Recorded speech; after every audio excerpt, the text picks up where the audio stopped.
Steel plant ప్రమాద బాధితులను సందర్శించడానికి వచ్చినటువంటి లోకేష్ గారు, పవన్ కళ్యాణ్ గారు కార్మికుల పట్ల, కార్మిక సంఘాల పట్ల చాలా అనుచిత వ్యాఖ్యలు అనేవి చేశారు. దీన్ని సిఐటియు తీవ్రంగా మేము ఖండిస్తూ ఉన్నాం. మీరు ఈ రోజున అవకాశవాదంగా కార్మిక వర్గం వ్యవహరిస్తుంది. నేను ఆ రోజు స్టీల్ ప్లాంట్ కోసం నించుంటే ఎవరో నించోలేదని పవన్ కళ్యాణ్ చెప్తున్నారు. మీరు అవకాశవాదంగా వ్యవహరిస్తున్నారు.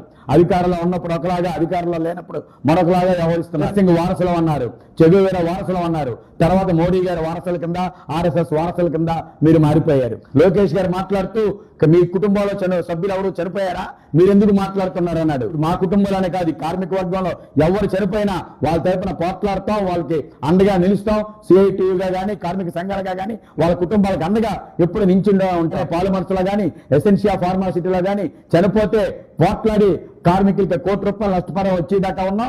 ఇప్పటికీ మా మీద అప్పుడున్న ప్రభుత్వాలు కేసులు పెట్టాయి. ఇప్పటికీ కేసులు కొనసాగుతూ ఉన్నాయి. అటువంటి కేసులకి, బెదిరింపులకి భయపడిపోయి కార్మిక వర్గాన్ని తాకట్టు పెట్టే రకం కాదు మేము. కార్మికులు అంటే చులకనగా చూస్తున్నది మీరు. ప్రైవేట్ పారిశ్రామికవేత్తలకి ఎకరం 99 పైసలకి భూములు ఇస్తే తప్పేంటి అంటున్నారు. ₹1 కోటి ఇస్తే తప్పేంటి అని మేము అడుగుతున్నాం. డబ్బులు ఇచ్చేయండి అంటున్నారు.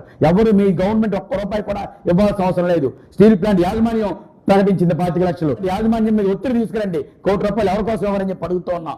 కార్మికుల్ని, కార్మిక సంఘాలని అవహేళన చేస్తున్నట్టు ఉంటే కార్మిక వర్గం సహించదు. చరిత్రలో కార్మిక ద్రోహులుగా మీరు మిగిలిపోతారు అని చెప్పి చెప్తూ ఉన్నాం. గతంలో వైసీపీ అధికారంలో ఉన్నప్పుడు కానీ, మీరు అధికారంలో ఉన్నప్పుడు కానీ ఈ ప్రైవేటీకరణ విధానాలకు వ్యతిరేకంగా పెద్ద ఎత్తున పోట్లాడుతున్నది మేము.